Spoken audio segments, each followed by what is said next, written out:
안녕하세요. 회사에서 보고서를 작성해야 하는데 어디서부터 시작해야 할지 막막했던 경험이 있으신가요? 기획서를 써야 하는데 첫 문장이 떠오르지 않거나 회의 내용을 정리하느라 한참 시간을 보낸 적도 있을 것입니다. 문서 작성은 많은 사람들에게 부담스러운 업무입니다. 특히 직장인이라면 하루에도 여러 번 보고서와 문서를 작성해야 하는 경우가 있습니다. 예전에는 빈 화면을 보며 처음부터 끝까지 직접 작성해야 했습니다. 하지만 지금은 AI가 그 과정을 훨씬 빠르게 도와줄 수 있습니다. 바로 챗GPT입니다. 물론 AI가 모든 문서를 완벽하게 대신 작성해 주는 것은 아닙니다. 하지만 초안을 만들고 아이디어를 정리하고 문장을 다듬는 과정에서는 매우 강력한 도구가 될 수 있습니다. 오늘 영상에서는 챗GPT를 이용해 보고서와 문서를 쉽고 빠르게 작성하는 방법을 실제 사례와 함께 알아보겠습니다. 먼저 많은 사람들이 하는 실수부터 살펴보겠습니다. 챗GPT에게 보고서 작성해 주세요. 이렇게만 입력하는 경우가 많습니다. 그러면 AI는 일반적인 내용만 작성합니다. 하지만 이렇게 질문을 바꿔보겠습니다. 신제품 출시 회의 결과를 바탕으로 팀장에게 제출할 A사 한 장 분량의 보고서를 작성해 주세요. 핵심 내용은 일정, 예산, 예상 효과를 포함하고 읽기 쉬운 형식으로 정리해 주세요. 이처럼 목적과 대상, 분량, 포함할 내용을 함께 알려주면 결과는 훨씬 실무에 가까워집니다. 좋은 문서는 좋은 질문에서 시작됩니다. 챗GPT는 질문을 구체적으로 할수록 더 좋은 결과를 제공합니다. 다음 장에서는 실제로 보고서와 기획서를 작성하는 과정을 단계별로 살펴보겠습니다. 이제 실제 업무에서 챗GPT를 어떻게 활용하는지 알아보겠습니다. 첫 번째는 보고서 작성입니다. 많은 직장인들이 가장 많은 시간을 쓰는 업무 가운데 하나가 보고서입니다. 예를 들어 상사에게 이번 달 실적 보고서를 제출해야 한다고 가정해 보겠습니다. 예전에는 자료를 정리하고 문장을 하나씩 작성하느라 시간이 오래 걸렸습니다. 하지만 챗GPT를 활용하면 훨씬 빠르게 초안을 만들 수 있습니다. 예를 들어 이렇게 질문해 보겠습니다. 이번 달 매출은 지난달보다 15% 증가했고 신규 고객은 120명이 늘었습니다. 주요 원인은 온라인 광고와 신규 이벤트였습니다.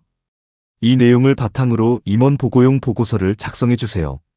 그러면 AI는 내용을 자연스럽게 정리하여 읽기 쉬운 보고서 형태로 작성해 줍니다. 물론 그대로 제출해서는 안 됩니다. 숫자가 정확한지 다시 확인하고 회사에서 사용하는 표현으로 수정하는 과정은 반드시 필요합니다. 두 번째는 기획서입니다. 기획서를 작성할 때 가장 어려운 부분은 처음 시작입니다. 무엇을 먼저 써야 할지 몰라 빈 화면만 바라보는 경우가 많습니다.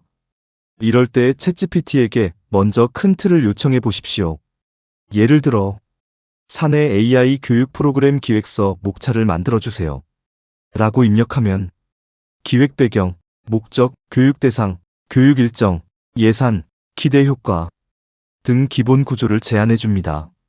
이 구조를 바탕으로 내용을 채워 넣으면 훨씬 쉽게 기획서를 완성할 수 있습니다. 세 번째는 제안서입니다. 고객에게 서비스를 제안하거나 새로운 아이디어를 설명할 때도 챗GPT는 큰 도움이 됩니다. 예를 들어 소규모 카페를 위한 SNS 마케팅 제안서를 작성해 주세요. 라고 요청하면 현재 문제점, 개선 방법, 예상 효과, 실행 일정까지 포함한 초안을 만들어줍니다. 여기에 자신의 경험과 실제 데이터를 추가하면 훨씬 설득력 있는 제안서가 완성됩니다. 네 번째는 회의록입니다. 회의를 마친 뒤 가장 귀찮은 일이 바로 회의 내용을 정리하는 것입니다. 회의 메모를 챗GPT에 입력한 뒤 회의록 형식으로 정리해 주세요. 라고 요청하면 회의 목적, 참석자, 논의 내용, 결정사항, 향후 일정까지 깔끔하게 정리해 줍니다. 이 기능만 잘 활용해도 업무 시간을 크게 줄일 수 있습니다. 하지만 여기서 꼭 기억해야 할 점이 있습니다. 회사 내부 자료나 고객 정보처럼 민감한 내용은 그대로 입력하지 않는 것이 좋습니다. 필요하다면 이름이나 회사명을 일반적인 표현으로 바꾸고 개인정보나 기밀정보는 제외한 뒤 활용하는 것이 안전합니다. 챗GPT는 문서를 작성하는 훌륭한 도우미이지만 중요한 정보는 사용자가 직접 확인하고 관리해야 합니다. 다음 장에서는 챗GPT가 작성한 문서를 더 자연스럽고 전문적으로 수정하는 방법과 업무 효율을 높이는 활용 팁을 알아보겠습니다. 이제 챗GPT가 문서에 초안을 작성했다면 그대로 제출해도 될까요? 결론부터 말씀드리면 그렇지 않습니다. 챗GPT는 매우 뛰어난 문서 작성 도구이지만 최종 검토는 반드시 사람이 해야 합니다. 왜냐하면 AI는 문장을 자연스럽게 만들어줄 수는 있어도 회사의 상황이나 조직의 문화, 최신 업무 내용까지 모두 정확하게 알고 있는 것은 아니기 때문입니다. 예를 들어 AI가 작성한 보고서에 매출이 크게 증가했습니다. 라는 문장이 있다고 가정해 보겠습니다. 이 문장을 그대로 사용하는 것보다 이번 달 매출은 지난달보다 15% 증가했으며 온라인 광고 캠페인의 효과가 크게 나타났습니다. 처럼 구체적인 수치를 넣으면 훨씬 신뢰도가 높아집니다. AI는 틀을 만들어주고 사람은 사실과 데이터를 채워 넣는 것입니다. 이 과정이 좋은 문서를 만드는 핵심입니다. 또 하나 중요한 것은 문체를 통일하는 것입니다. 챗GPT가 작성한 문서는 중간중간 표현 방식이 달라질 수 있습니다. 예를 들어, 검토가 필요합니다. 확인이 요구됩니다. 살펴보는 것이 좋습니다. 이처럼 비슷한 의미의 표현이 섞여 있을 수 있습니다. 회사에서 사용하는 문체에 맞게 하나의 표현으로 통일하면 문서가 훨씬 깔끔해집니다. 그리고 문장이 너무 길다면 짧게 나누는 것도 좋습니다. 긴 문장은 읽는 사람을 피곤하게 만들 수 있습니다. 특히 보고서는 핵심을 빠르게 전달하는 것이 중요합니다. 한 문장에는 한 가지 내용만 담는 습관을 들여보십시오. 다음으로 업무 시간을 크게 줄여주는 활용법을 소개하겠습니다. 첫 번째는 이메일 작성입니다. 예를 들어 거래처에 정중하게 일정 변경을 요청해야 하는 상황이라면 거래처에 일정 변경을 요청하는 공손한 이메일을 작성해 주세요. 라고 입력하면 기본 초안을 빠르게 만들 수 있습니다. 두 번째는 발표 자료입니다. 회의에서 사용할 발표 자료의 순서를 정리하거나 슬라이드 구성을 요청할 수도 있습니다. 예를 들어 신제품 발표용 PPT 목차를 10장 분량으로 구성해 주세요. 라고 요청하면 발표 흐름까지 함께 제안해 줍니다. 세 번째는 긴 문서 요약입니다. 수십 페이지에 달하는 자료를 읽어야 할 때 핵심만 빠르게 정리하도록 요청하면 중요한 내용을 먼저 파악하는 데 도움이 됩니다. 네 번째는 아이디어 정리입니다. 업무를 하다 보면 머릿속에는 생각이 많은데 정리가 안 되는 경우가 있습니다. 이럴 때 생각나는 내용을 그대로 입력하고 논리적으로 정리해 주세요. 라고 요청하면 훨씬 읽기 쉬운 형태로 바꿔줍니다. 하지만 여기에서도 한 가지 주의할 점이 있습니다. AI가 작성한 내용을 무조건 사실이라고 믿으면 안 됩니다. 특히 법률, 세금, 의료, 계약과 같이 중요한 내용은 반드시 공식 자료나 담당 전문가를 통해 다시 확인해야 합니다. AI는 업무를 빠르게 도와주는 훌륭한 도구이지만 최종적인 책임은 문서를 작성하는 사람에게 있습니다. 이 점만 기억해도 챗GPT를 훨씬 안전하고 효과적으로 활용할 수 있습니다.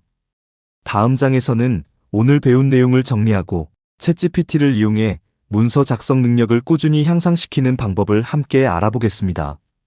지금까지 챗GPT를 활용해 보고서와 문서를 쉽고 빠르게 작성하는 방법을 함께 살펴보았습니다. 이제 오늘 배운 내용을 다시 한번 정리해 보겠습니다. 첫 번째입니다. 좋은 문서는 좋은 질문에서 시작됩니다. 단순히 보고서를 작성해 주세요. 라고 입력하는 것보다 누구에게 제출하는 문서인지, 어떤 목적의 문서인지, 어떤 내용을 반드시 포함해야 하는지, 분량은 어느 정도인지까지 알려주면 훨씬 완성도 높은 결과를 얻을 수 있습니다. 두 번째입니다. 챗GPT는 초안을 만드는데 매우 뛰어난 도구입니다. 하지만 초안은 어디까지나 시작입니다. 회사 상황에 맞게 수정하고 최신 데이터를 반영하고 오탈자를 확인하는 과정은 반드시 사람이 해야 합니다. 세 번째입니다. 문서를 작성하는 시간을 줄이기 위해서는 AI를 여러 단계에서 활용하는 것이 좋습니다. 처음에는 아이디어를 얻고, 다음에는 목차를 만들고, 그 다음에는 초안을 작성하고, 마지막에는 문장을 다듬는 식으로 활용하면 훨씬 효율적입니다.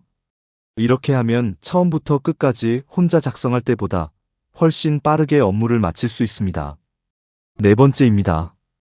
회의록, 이메일, 기획서, 제안서, 발표 자료까지 모두 같은 원리로 활용할 수 있습니다. 한번 사용법을 익혀두면 다양한 업무에 응용할 수 있다는 것이 챗GPT의 가장 큰 장점입니다. 다섯 번째입니다. 항상 사실 여부를 확인하는 습관을 가지십시오. AI가 작성한 내용은 대부분 자연스럽지만 숫자나 날짜, 법률, 계약, 의료와 같은 중요한 정보는 반드시 다시 확인해야 합니다. 이 습관만 지켜도 실수를 크게 줄일 수 있습니다. 앞으로 AI는 문서 작성 방식도 계속 바꾸어 갈 것입니다. 예전에는 보고서를 작성하는데 하루가 걸렸다면 이제는 몇 시간, 앞으로는 몇십 분 안에도 높은 완성도의 초안을 만들 수 있는 시대가 오고 있습니다. 하지만 여기서 가장 중요한 것은 사람의 판단력입니다. 무엇을 작성할 것인지 결정하는 사람도, 최종 내용을 검토하는 사람도 결국은 우리 자신입니다. AI는 우리의 능력을 대신하는 것이 아니라 우리의 능력을 더 크게 만들어주는 도구입니다. 이 도구를 얼마나 잘 활용하느냐에 따라 앞으로의 업무 효율도 크게 달라질 것입니다. 오늘부터 작은 문서 하나라도 챗GPT와 함께 작성해 보시기 바랍니다. 처음에는 조금 어색할 수도 있습니다.